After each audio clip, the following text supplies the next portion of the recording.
हाय नमस्कार हेलो कैसे हैं। तो वेलकम टू केमिस्ट्री क्योर, आपका केमिस्ट्री क्योर में हार्दिक स्वागत है एक बार फिर से। आज हम डिस्कस करेंगे, देखिए कॉलिजन थ्योरी और टक्कर सिद्धांत, है ना। कॉलिजन थ्योरी अथवा इसको हिंदी में क्या बोलेंगे हम, टक्कर सिद्धांत बोलेंगे भी। और ये जो सिद्धांत है वो दो साइंटिस्ट हुए हैं, Max Strauss and William Lewis ने दिया था। 1916 से 1918 के बीच इन्होंने अध्ययन किया था कि किस तरह से मॉलिक्यूल के बीच की जो कॉलिजन है, जो टक्करें हैं, वो उसके रेट कांस्टेंट और रेट को प्रभावित करती हैं, है ना।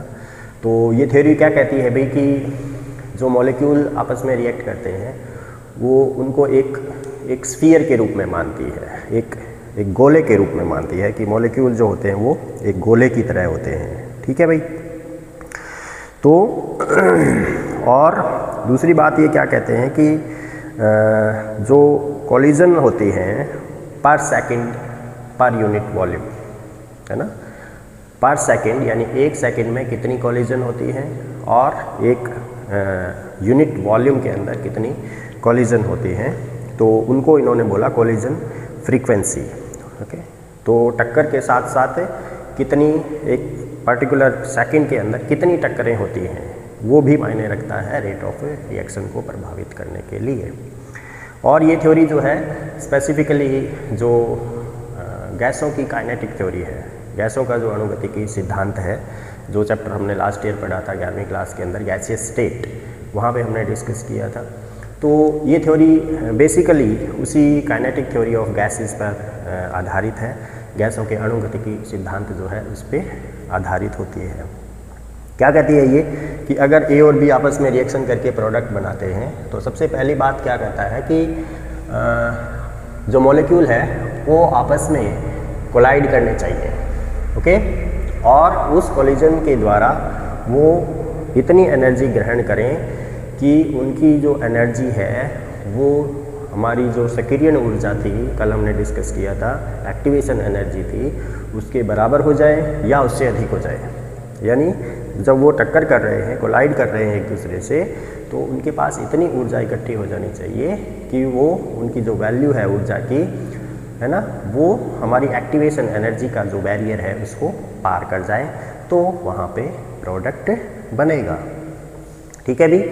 एक बात। और दूसरी बात क्या कहती है, जो टक्कर करते हैं मॉलिक्यूल, है ना, वो सभी की सभी टक्करें जो है वो प्रोडक्ट में परिवर्तित नहीं होती हैं, क्योंकि सभी टक्करों से मॉलिक्यूल को इतनी ऊर्जा, सभी मॉलिक्यूल टक्कर करने वालों को इतनी ऊर्जा नहीं मिल पाती है जो एक्टिवेशन एनर्जी से अधिक हो जाए या उसके बराबर हो जाए। तो इसलिए जो टक्करें प्रोडक्ट बनाने वाली होती हैं उनको बोला जाता है इफेक्टिव कॉलिजन्स, प्रभावी टक्कर। कौन सी टक्कर? प्रभावी टक्कर, ठीक है जी।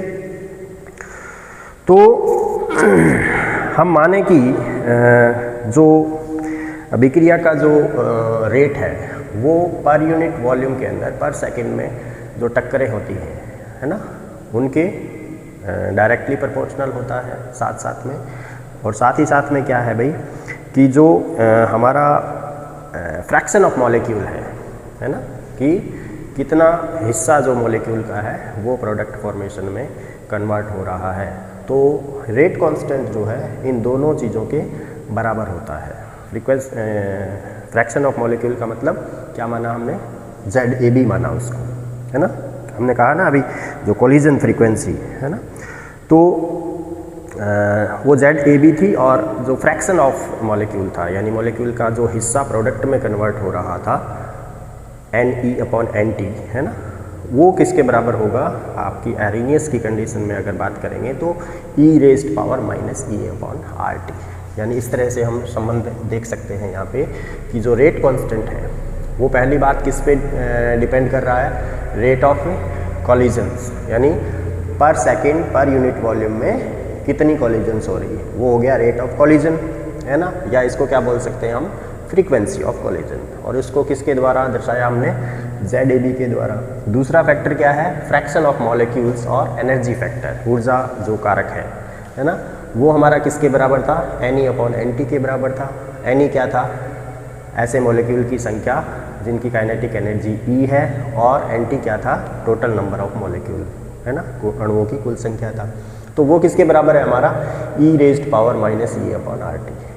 ठीक है, तो अगर ये कंडीशन है हमारी रेट ऑफ रिएक्शन के रेट कांस्टेंट को प्रभावित करने वाली, तो हम क्या कह सकते हैं कि हमारी अभिक्रिया का जो वेग होगा वो किसके बराबर होगा भाई, वो होगा ZAB, जो क्या था हमारा रेट ऑफ कोलिजन और फ्रीक्वेंसी ऑफ कोलिजन, और इनटू एक्सपोनेंशियल पावर माइनस ई अपॉन आर टी। वो क्या है हमारा फ्रैक्शन ऑफ मॉलिक्यूल है, मॉलिक्यूल का हिस्सा है जो कि प्रोडक्ट में कन्वर्ट होने वाला है प्रभावी टक्करों की वजह से। तो ये हमारी कोलिजन थ्योरी की इक्वेशन बन जाती है।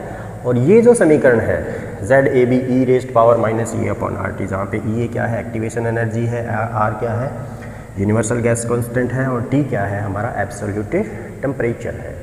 तो ये थ्योरी जो है वो सिंपल जो मॉलिक्यूल होते हैं, जो एटॉमिक अभिक्रियाएं होती हैं, एटॉम क्या होते हैं स्मॉलेस्ट यूनिट होती है, तो उन एटॉमिक रिएक्शन के लिए या जो बहुत छोटे मॉलिक्यूल होते हैं जिनका साइज बहुत बड़ा नहीं होता है, उन मॉलिक्यूल्स की अभिक्रियाओं के लिए ये जो इक्वेशन है वो फिट बैठती है। यानी जो रेट ऑफ रिएक्शन का जो वैल्यू है वो एज पर एक्सपेक्टेशन आती है अगर मॉलिक्यूल बहुत छोटे हैं या वो कोई एटॉमिक रिएक्शन होती है तब। ठीक है, लेकिन अगर मॉलिक्यूल बहुत कॉम्प्लेक्स है यानी कि बड़ा मॉलिक्यूल है, जैसे मैक्रोमॉलिक्यूल है ना, तो या कोई कंपाउंड है जिसका साइज जो है वो काफ़ी बड़ा है, यानी जिसकी मान लीजिए लेंथ ज़्यादा है ना, विड्थ कम है, तो इस तरह के मॉलिक्यूल के बीच में जब रिएक्शन होती है तो इस इक्वेशन से जो रेट निकलता है उसमें कुछ कंसिडरेबल डेविएशन यानी उसमें विचलन पैदा हो जाता है। क्या पैदा हो जाता है अभी? विचलन पैदा। कब? जब आपके मॉलिक्यूल का साइज कॉम्प्लेक्स है, मॉलिक्यूल जटिल है, उसका साइज बड़ा है तब। ठीक है, इसका मतलब उस कंडीशन में ये कहा जाता है कि जो सारी कोलिजन्स होती हैं है ना, वो इफ़ेक्टिव नहीं हो पाती हैं।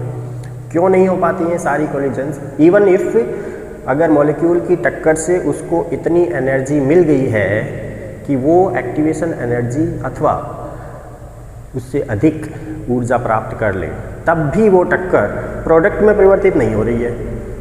अगर होती तो ये सही बैठ जाता। तो इसकी वजह क्या है ये हमें थोड़ा सा समझना है यहाँ पे।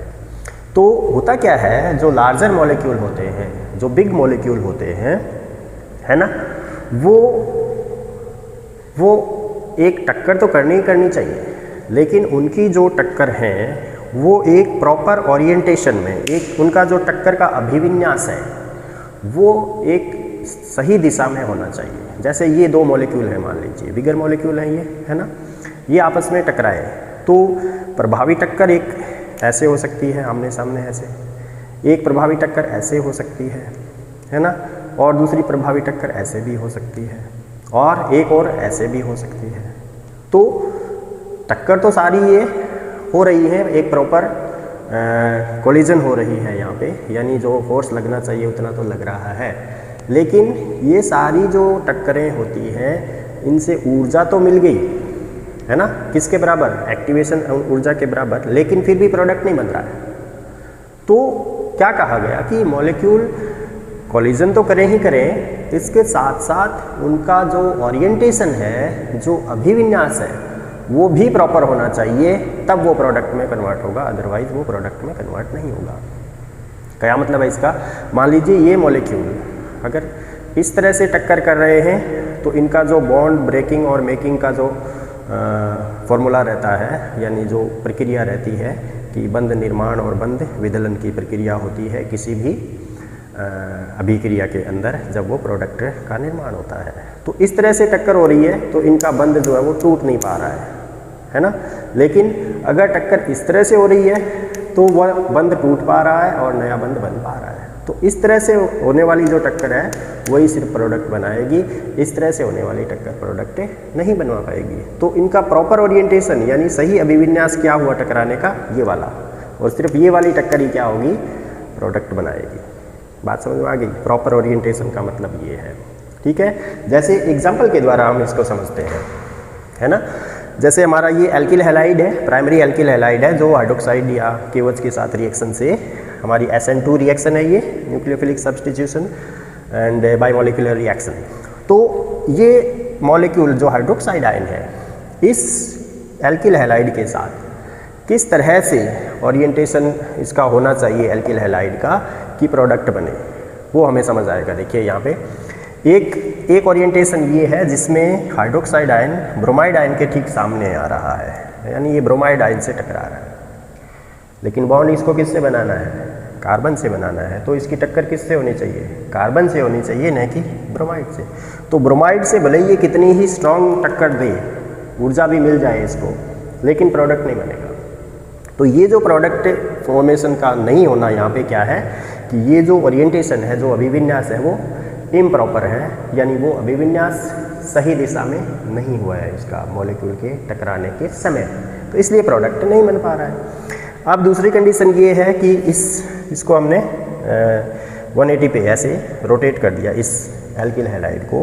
तो अब देखिए ये जो 3 बॉन्ड थे इस तरह से हाइड्रोजन वाले कार्बन के साथ, अब ब्रोमाइड आयन इन तीनों हाइड्रोजन के मध्य में से होते हुए कार्बन के साथ टक्कर करेगा, और जैसे ही उसकी टक्कर कार्बन के साथ होगी ट्रांजिशन स्टेट बन जाएगी, बॉन्ड टूटना स्टार्ट हो जाएगा और नया बॉन्ड बनना स्टार्ट हो जाएगा, ठीक है, और प्रोडक्ट का निर्माण हो जाएगा।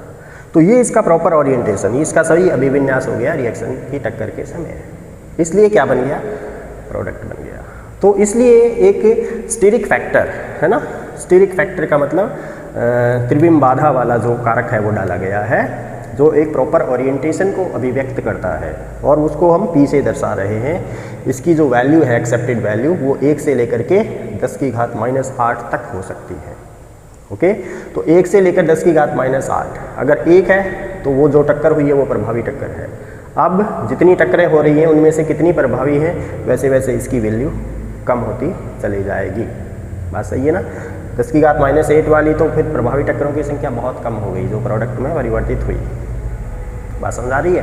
तो स्टीरिक फैक्टर या किसको अभिव्यक्त करता है, ये प्रॉपर ओरिएंटेशन की प्रोबेबिलिटी की, प्रॉपर ओरिएंटेशन की संभावना क्या है उसको अभिव्यक्त करता है। तो हमारी इक्वेशन क्या बन जाती है, कोलिजन थ्योरी की फाइनल जो इक्वेशन बनती है वो बन जाती है PZAB e⁻⁻RT, जहाँ पे P क्या है, स्टेरिक फैक्टर है, जो हमारे सही अभिविन्यास को निर्धारित करने वाला फैक्टर होता है। इसकी वैल्यू इतने से इतने तक हो सकती है, ठीक है जी। तो इस तरह से हम कोलिजन थ्योरी को समझ सकते हैं भाई कि किस तरह से स्टेरिक फैक्टर और किस तरह से हमारा जो कोलिजन फ्रीक्वेंसी या फ्रीक्वेंसी ऑफ कोलिजन कहते हैं वो, और किस तरह से फ्रैक्शन ऑफ जो मॉलिक्यूल है वो हमारे रेट को प्रभावित करता है ना भाई। तो ये आप देखिए आर्हेनियस इक्वेशन में हमारा जो था वो रेट नहीं था, वो रेट कांस्टेंट था। Rate constant is equal to क्या था हमारा, Ae⁻⁻ E/RT। और rate constant however ultimately express क्या करता है, रेट ऑफ रिएक्शन को ही अभिव्यक्त करता है। लेकिन फिर भी ये फ़र्क है दोनों में, कोलिजन थ्योरी की इक्वेशन और, यानी यहाँ पे ZAB है वो A के बराबर मान सकते हैं हम, लेकिन यहाँ पे क्या था हमारा, रेट कांस्टेंट था। तो ये बात भी थोड़ी सी ध्यान में रखनी है, और इस तरह से हम कोलिजन थ्योरी को समझ सकते हैं। मैं समझता हूँ कि बात आप तक पहुँची होगी, है ना। कोलिजन थ्योरी को समझना थोड़ा सा टिपिकल रहता है, तो ये बातें आप थोड़ा सा रिवीजन अच्छा करें इसका और अच्छे से समझने की कोशिश करें। फिर भी कोई प्रॉब्लम रह जाती है तो प्लीज़ आप कमेंट बॉक्स में पूछ सकते हैं, हम फिर से डिस्कस कर सकते हैं इस चीज़ को। तो पढ़ते रहिए, हंसते रहिए, मुस्कुराते रहिए, आपकी केमिस्ट्री अच्छी होती जाएगी। हैप्पी केमिस्ट्री, और चैनल को आप सब्सक्राइब कर लें भाई अगर देख रहे हैं तो, है ना। बस एक ही सब्सक्रिप्शन चाहिए आपसे और कुछ नहीं चाहिए। तो thank you very much for watching, have a nice day.